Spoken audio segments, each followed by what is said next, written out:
It was Christmas Eve on the island of Sophie.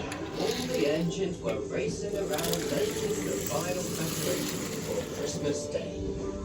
Thomas was especially excited. He was to be the fan controller for a special delivery. Thomas steamed into the station just as the fan controller was ready to become the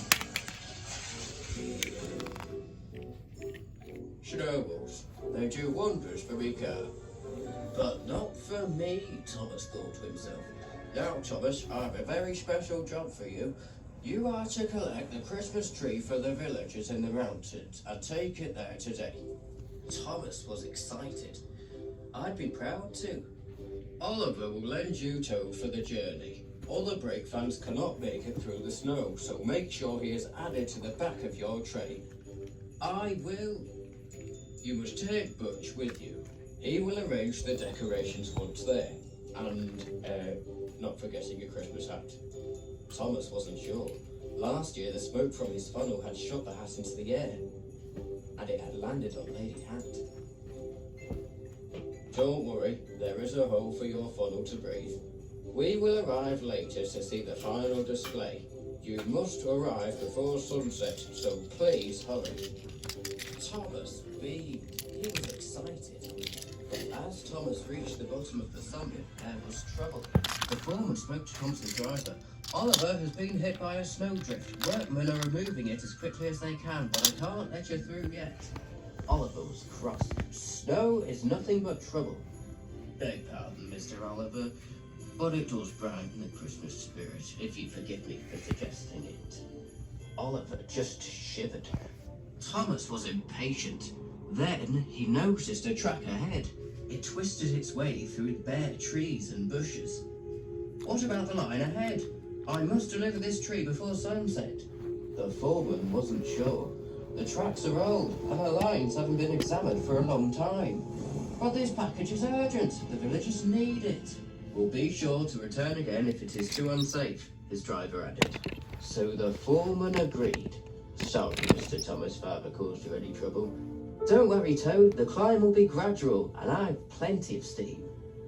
Percy and Toby were worried. To travel without a brake van meant that Thomas would only rely on his own brakes to stop the weight of his flatbeds pushing or pulling them. But he was determined to get there as quickly as he could.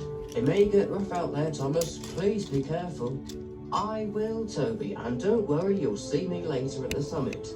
Toot toot, goodbye, Thomas replied. Good luck, Thomas. Percy smiled as he saw Thomas at his feet and puff away into the shadowy distance.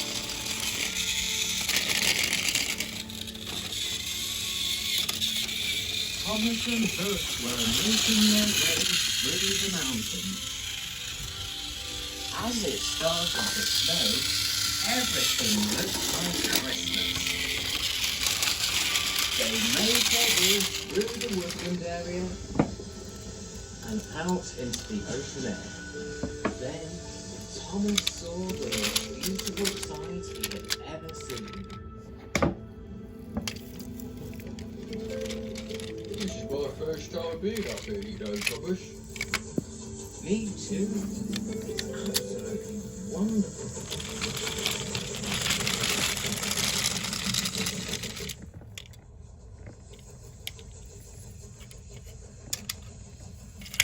But Thomas didn't notice the frozen points ahead. They diverted him down the wrong line. He applied his brakes, but it was too late. Bust my buffers! Butch was freezing. He could hardly make a sound. Then the snow grew thicker, and soon Thomas could be hardly seen. Meanwhile, the fan controller and his wife were stuck in snow at the summit station. Topham, I'm going to count to 3 and then you drive forwards. Rightio, my dear. 1, 2, 3.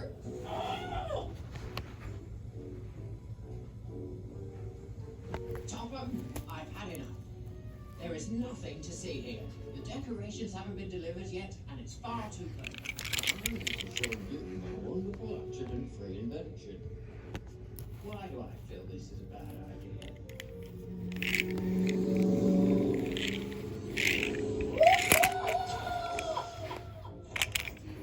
What on earth are you showing me by doing this?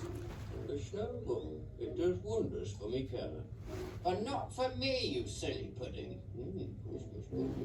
Enough. Topham, it's nearly lunchtime and I'm hungry. It's times like these when you read my mind. Don't worry, my dear, I have the perfect solution. Very good, Topham. A very good idea.